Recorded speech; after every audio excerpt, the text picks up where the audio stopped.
What is going on, guys? It is Wrestlelamia here, back with another video. Now, it's the first pay-per-view of 2022 as the WWE presents Day 1. Join us now as we look at the recap of the show and look at the good, the bad, and the downright ugly. And Roman Reigns has COVID, with some matches being pulled. Be sure to subscribe and hit that notification bell for daily wrestling videos, and follow us on Facebook for exclusive lists.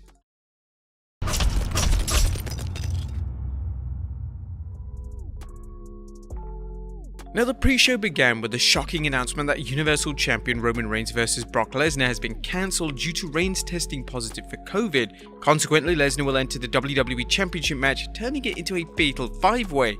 Man, Seth can never catch a break, can he?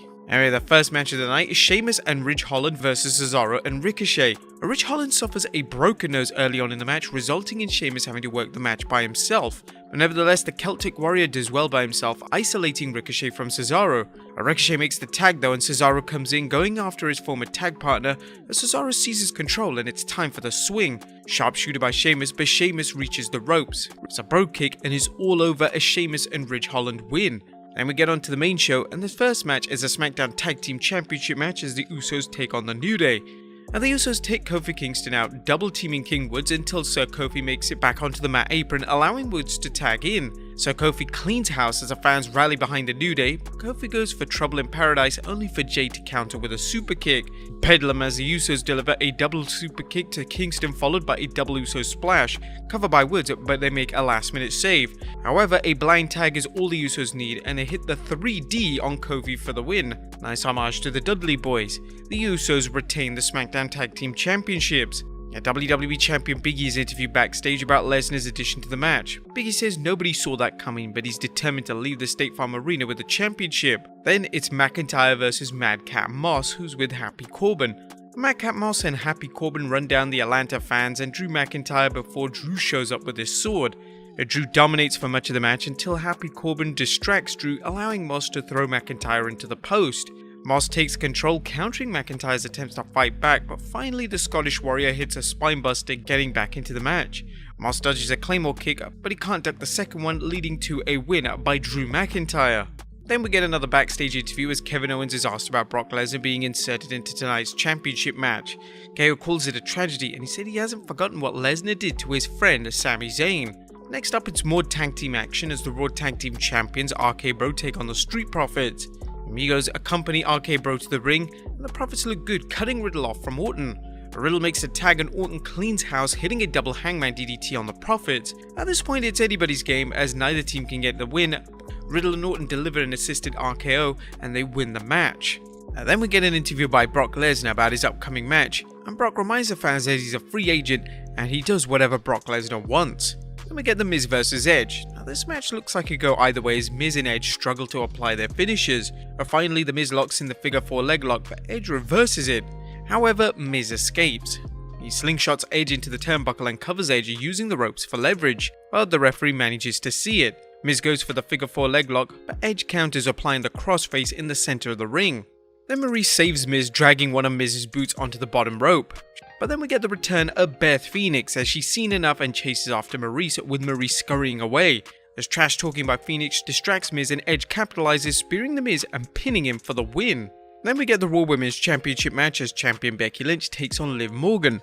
Liv Morgan seems possessed tonight as she works an aggressive style against the champion without getting careless, but despite Becky's best efforts, Morgan gives her little time to counter.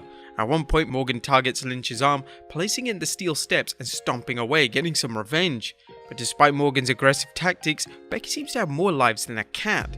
Finally, Liv goes for the Oblivion, but Lynch counters with the manhandle slam, getting the win. We get something weird as Jackass star Johnny Knoxville announces that he's looking to enter the 2022 Royal Rumble. Would you guys like to see him enter? Let us know in the comments down below. And then we get the main event as it's a fatal 5-way match for the championship as champion Big E takes on the almighty Bobby Lashley, Seth Rollins, Kevin Owens, and Brock Lesnar.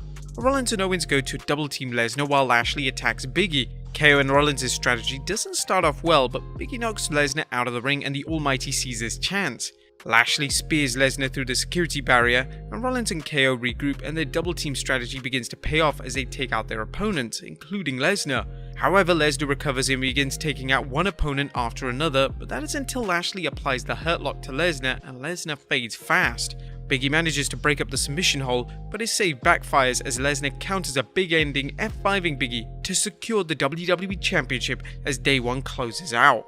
That was a quick recap of the pay-per-view, or well, now it's called Premium Live Event. But let's look at the good, the bad, and the downright ugly. As always, we start off with the good as number 1, terrific teamwork and clear chemistry. The New Day's Championship challenge against SmackDown Tag Team Champions was a fantastic fight that showed how the Usos continue to improve in the ring, despite already being one of the best tandems in the world. The Usos have taken their teamwork to an entire new level, particularly in their shrewd use of the blind tag. The New Day's talents are exceptional as always, but there was something extra special about tonight's match, and a lot of it had to do with the clear chemistry between both teams. The New Day and the Usos worked against each other many times before, but tonight they showed that there's magic between the two that you just can't bottle. Number 2, a brilliant backstage beatdown. A Drew McIntyre vs Happy Corbin and MADCAP Mox hasn't been exactly the stuff of legend, but tonight's backstage beatdown on the Scottish Warrior by Corbin and Moss upped the ante in their feud, not only setting things up for a rematch, but reminding fans not to let Corbin and Moss's goofball gimmick convince them the team is harmless. Number 3, McAfee the Magnificent. Is Pat McAfee the best commentator in wrestling today? Well, no, let's be fair, Jim Ross is still, but he's clearly WWE's best color commentator, and if he keeps improving, he could enter the hallowed ground walked upon by legends such as Jesse the Body Ventura and Bobby the Brain Heenan. And McAfee is clearly a fan, and he has an infectious enthusiasm that is anything but forced. Pat adds something to every match he calls without making himself part of it. If only he could call Raw too, fans might tune in just to hear his commentary. Number 4, Beth is back. While not unexpected, Beth Phoenix's timely arrival in the Edge vs Miz match was an exciting way to offset Maryse's interference and likely set up a mixed tag match between the two couples. They timed Beth's return wisely, making her appearance complement the match without overshadowing it. Edge vs Miz was a good match, but the story of Maryse's interference and Beth's return sweetened the story in the ring with just the right sprinkling of nostalgia. Number 5, Laughing Lesnar. Add Laughing Lesnar to the ranks of SmackDown's Happy Corbin and MADCAP Moss. The WWE's free agent showcased his sense of humor during his backstage interview, introducing himself with a Paul Heyman-like promo, even going so far as to end his promo with Heyman's classic, "It's not a prediction, it's a spoiler" phrase. And number 6, anything can happen in WWE. The WWE deserves credit for making the most of a sticky situation by booking Brock Lesnar into the WWE Championship match. This wasn't the setup that the WWE wanted for Roman vs Brock at WrestleMania 38, but it made up for the loss of the WWE's much anticipated main event. The fans got a peek at Lashley vs Lesnar, a series that has to happen and one the WWE kept open by having the Beast nearly submit to the Hurt Lock. But that was a good. What about the bad is number 1, a meandering match. Now, as good as the backstage beatdown on Lashley was, there was no getting around how boring the Drew vs Moss match was. Naturally, the WWE wants to get Moss over, but having him hang with Drew McIntyre is unrealistic given Moss's lack of experience and pathetic win-loss record. This match didn't belong on pay-per-view, and we would have put it in the downright ugly if it wasn't for the WWE having to deal with its COVID-related problems. Number 2, no build-up for Lashley vs Lesnar. Despite the WWE claiming it just found out about Reigns' positive COVID test, they should have put more effort into building up Bobby Lashley vs Brock Lesnar. Obviously not tonight, but we wish they could have. Lashley vs Lesnar is a dream match both fans and Lashley have been talking about ever since his return to the WWE.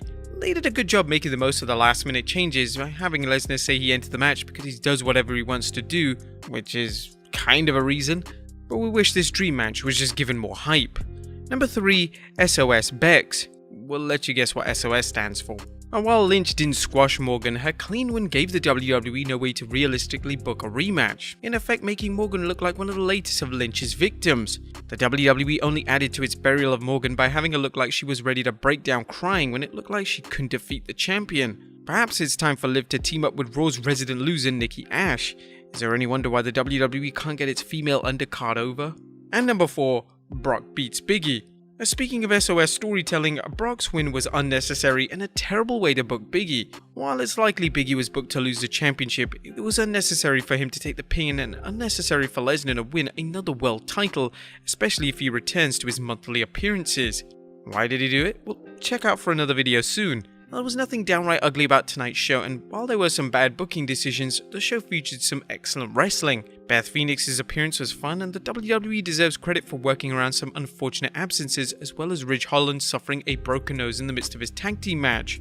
If ever a show had the potential to be snake bitten, day one was it, but the WWE made the best of things. What do you guys think of the pay-per-view? Let us know in the comments down below. Now a bit of news as Roman Reigns has COVID.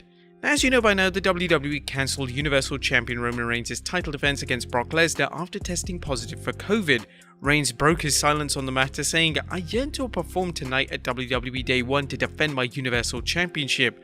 However, unfortunately, earlier today I tested positive for COVID-19. Due to the proper protocols, I'm unable to compete as originally scheduled. I look forward to returning to action as soon as possible." And rumor has it that Reigns' absence led to some fans asking for refunds to the show, but at this point there's no confirmation on this. As fans know, Roman Reigns' previous battles with leukemia put him at a higher risk for infections, thus it's imperative that he takes whatever steps are needed to protect himself as well as his family. We'd like to wish Reigns a fast and full recovery. And lastly, there was a match pulled. Reigns vs Lesnar wasn't the only scheduled match taken off the show. Shinsuke was booked to defend the Intercontinental Championship against Sami Zayn, but the match was pulled. There's no details on it right now, but we hope to let you know soon. But there you have it guys, our recap of day 1 as well as the good, the bad and the downright ugly. Be sure to leave your comments down below. I'll see you next time with some more wrestling content.